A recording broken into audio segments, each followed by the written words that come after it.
Мы говорим, посмотрите на этих людей, посмотрите на эти отбросы. Дорогой, позволь мне сказать кое-что. Как это выглядит перед Аллахом? Что касается греха, да.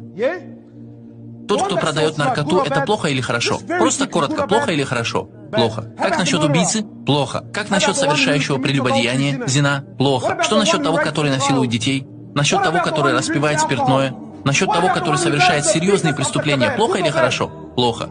Этот человек, один человек, который совершает все эти грехи, он совершает все эти грехи ежедневно, но он совершает молитву. Он лучше для Аллаха, чем тот, который не совершает все эти грехи, но не молится. А вы говорите, что ваши братья хорошие парни. Продолжай, дорогой, потому что не нужно работать для судного дня.